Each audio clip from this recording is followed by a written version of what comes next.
Kali ini saya mau membahas tentang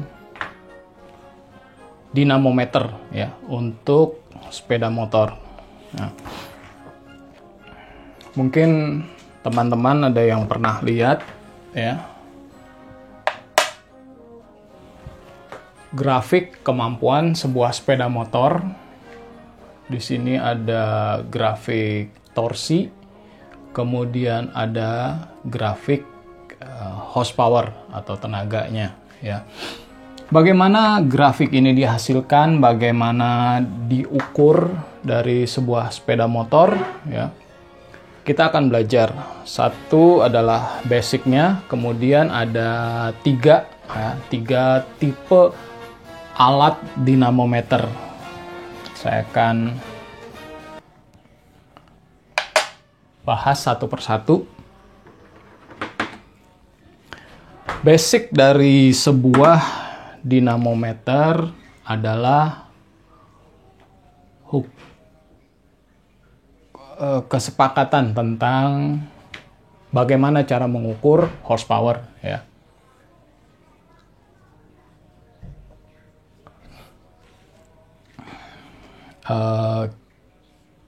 Saya tulis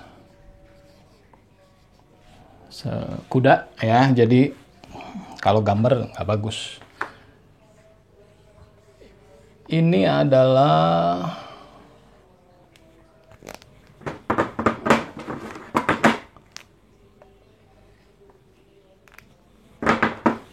sebuah katrol yang dihubungkan ya, nanti ditarik oleh kuda. Di sini ada beban, ada jarak, ya. Dengan beban 75 kg, diangkat setinggi 1 meter selama 1 detik, itu disepakati sebagai 1 tenaga kuda. Ya. Ini basicnya. Jadi di sini ada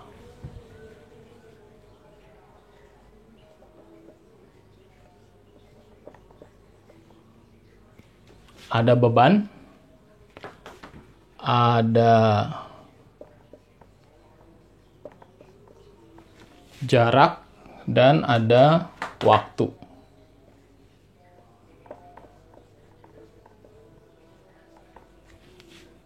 Nah, dari ketiga satuan ini kita akan menghasilkan grafik ini ya, grafik torsi, kemudian dari torsi yang ada dihubungkan dengan jarak dan waktu, seberapa cepat ini akan menghasilkan hitungan tenaga kuda.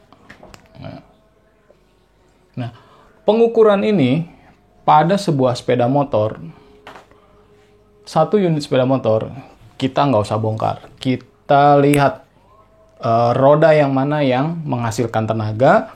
Nah, disitulah kita akan pasang rollernya ya.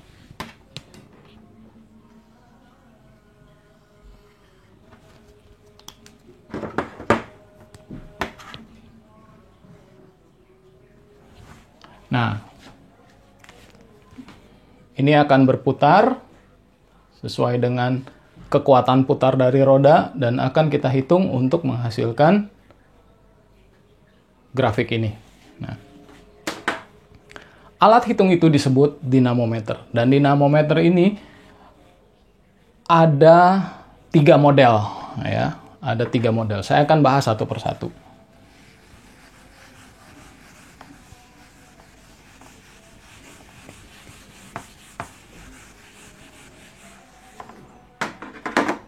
Kita tetap pakai kuda ya, supaya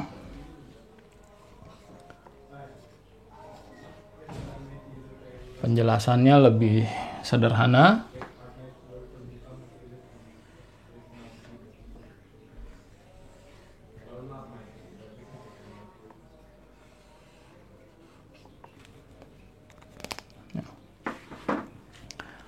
Karena kuda maupun sepeda motor ini tidak dapat melakukan angkat ya. Jadi dia akan bukan mendapat beban vertikal tapi mendapat beban horizontal ya. Jadi kita pasang seperti gerobak ini. Nah, bebannya itu adalah benda yang kita masukkan ke sini ya. Makin berat bendanya berarti kuda ini harus mengeluarkan tenaga yang lebih besar. Nah, tipe yang pertama dari sebuah dinamometer ini adalah tipe inersia.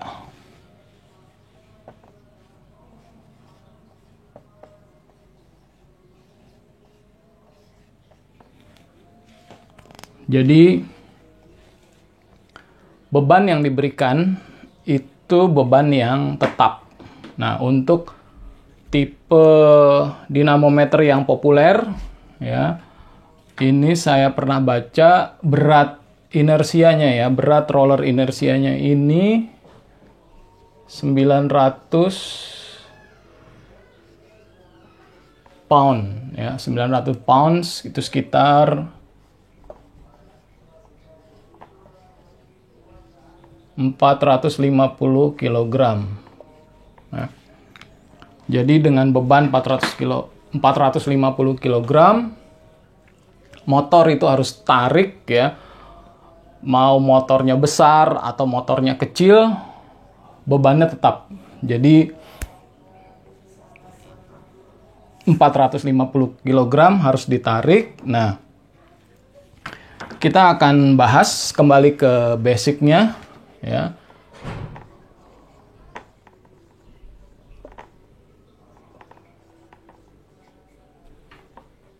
Bebannya sudah ada.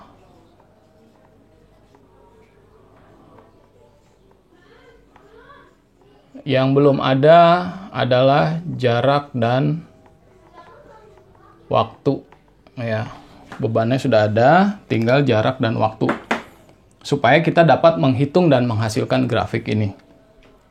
Nah, jarak dan waktu ini akan diukur dari keliling roda gerobak ini ya, karena keliling ya, satu putaran dia akan menempuh jarak ya, dan dari jarak A ke titik B dia akan memerlukan waktu ya. Jadi beban kita tambah lagi di sini ada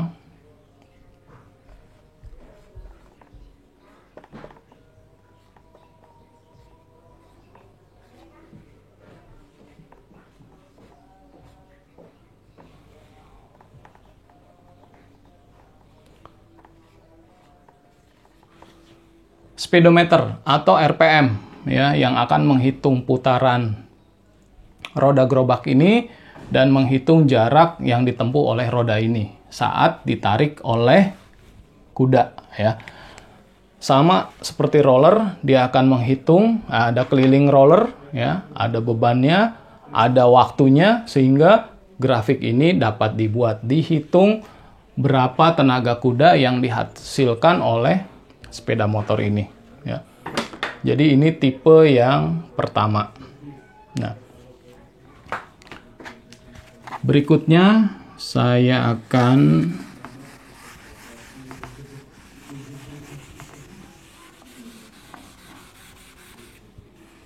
lanjutkan yang kedua ya.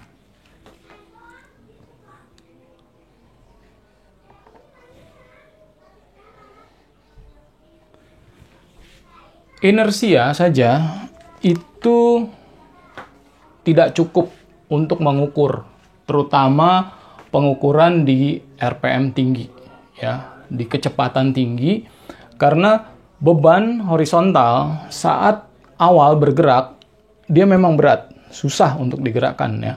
Namun kalau sudah mencapai kecepatan tinggi, dia akan mempunyai momentum ya, momentum. Jadi bebannya itu akan berkurang, momentumnya yang bertambah. Nah, ini harus dikompensasi ya, entah rumus perhitungannya dirubah atau saat kecepatan tinggi, untuk mengukur yang di putaran tinggi, kecepatan tinggi, ini ditambah dengan retarder, ya, ini tipe kedua.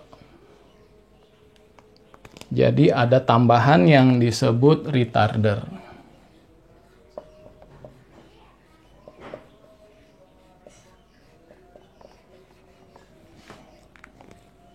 Retarder ini bentuknya sama seperti ini, kita ulang lagi. Nah, tetap kudanya.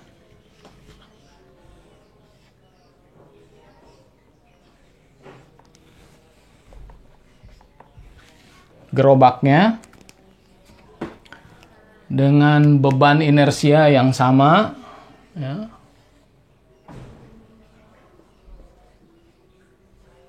450 kg. Nah, di sini retarder adalah seperti rem. Ya.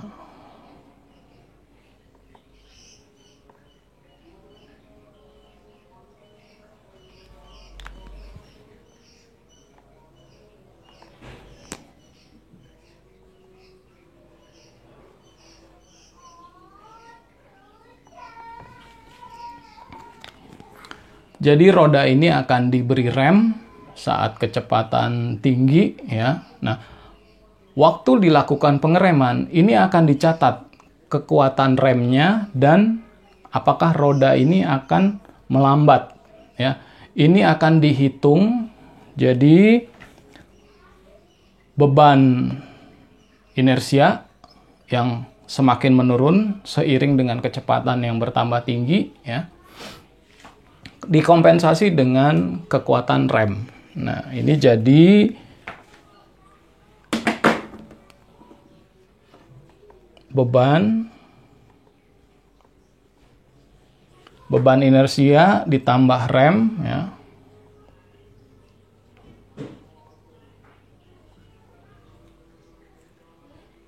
Ininya tetap ada jarak dan ada waktu, sehingga pengukuran di kecepatan tinggi, ya, dapat dihasilkan lebih baik dibandingkan dyno tipe yang pertama yang hanya inersia saja, ya. Jadi beban inersia yang sudah turun oleh tipe kedua diberikan lagi retarder. Nah, retarder ini harus dikontrol, jangan sampai dia terlalu kuat akhirnya gerobak ini berhenti. Kalau ini berhenti, berarti kan jarak dan waktunya stop. Nah, itu tidak boleh. Jadi dia harus dikontrol kekuatan remnya, mengurangi tapi tidak memberhentikan. Jadi kuda ini akan terus mengeluarkan tenaganya di kecepatan tinggi dan grafik di kecepatan tinggi dapat dibuat. Nah, selanjutnya saya akan jelaskan tipe yang ketiga. Tipe yang ketiga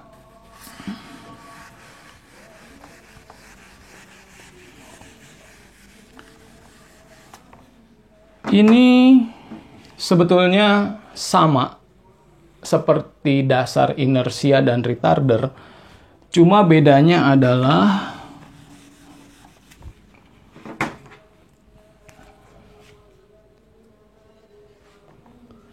inersianya dikurangin dari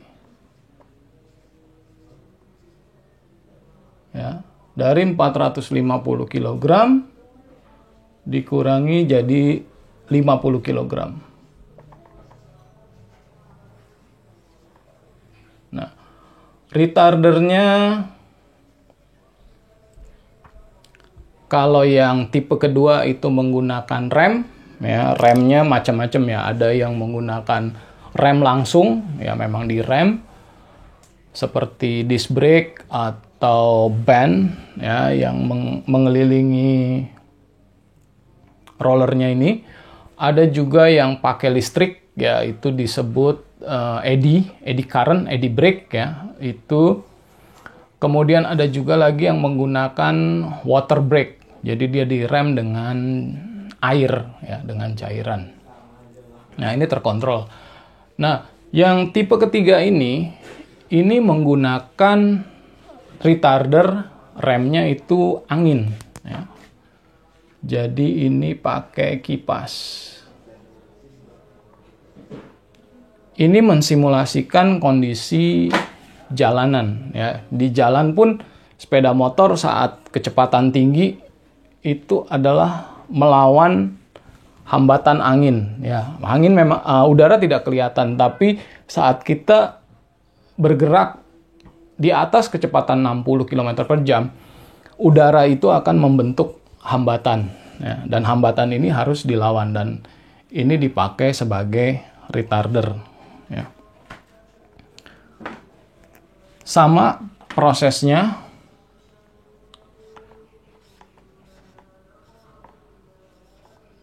Ini kudanya, ini gerobaknya.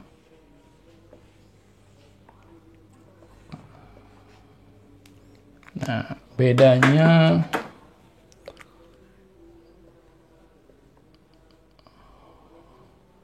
pemberatnya 50 kg dan berat ini bisa diganti. Ya, artinya bisa ditambah sehingga kuda yang dites ini, motor yang dites ini, yang kecil tidak dipaksa, yang besar juga tidak keentengan. Jadi berat ini akan disesuaikan dengan kemampuan sepeda motor. Kalau misalkan sepeda motornya 10 horsepower ya, kita ada estimasi 10 horsepower berarti dikasih beban kira-kira 150 kg sampai 200. Saya sesuai dengan berat motor ditambah berat penumpang. Kemudian kalau motornya besar, kira-kira misalnya 100 horsepower. 100 horsepower kita kasih beban sekitar hampir ke 450 kg ini. Jadi berat bebannya itu disesuaikan. Nah, kemudian retardernya ini tidak berbentuk rem karena dia berbentuk kipas. Kalau kuda ini narik ya, waktu kecepatan tinggi, ini seolah-olah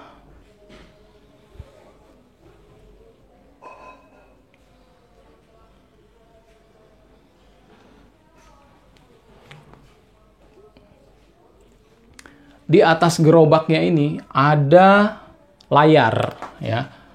Ada layar seperti perahu layar. Jadi waktu pelan dia ditahan oleh beban ini, waktu kecepatan tinggi dia akan harus melawan hambatan udara, yaitu layar ini, layar yang terkembang ya.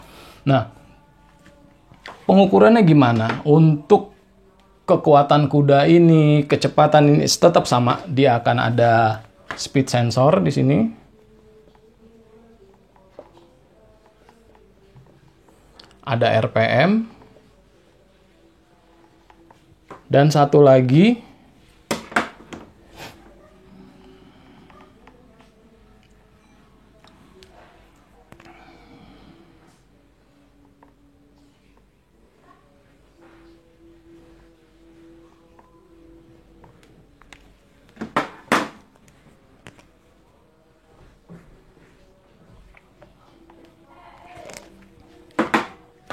di antara penarik gerobak ini ya, ini ada disebutnya seperti apa ya, tension gauge ya, tension gauge. Jadi waktu kecepatan tinggi saat gerobak ini tertahan oleh hambatan udara, kuda masih narik, ada pengukur lagi di sini, satu lagi dia akan mengukur apakah kuda ini masih mampu menarik ya. Ini akan dimasukkan di dalam kalkulasi untuk menghasilkan torsi dan horsepower-nya. Jadi ini tipe ketiga ya. Beban bisa diatur, hambatan-hambatan udara, dan ada lagi faktor pengukuran di sini. Dan selain pengukuran di sini. Jadi kalkulasinya akan semakin presisi sehingga kurva yang dihasilkan akan lebih detail, lebih akurat. Untuk penjelasan basic ada di kolom deskripsi. Jika ada yang masih belum jelas ya tentang ini, terutama tipe ketiga, mungkin teman-teman belum pernah mencoba ya, silahkan komentar di bawah. Terima kasih, saya Imam, saya mekanik.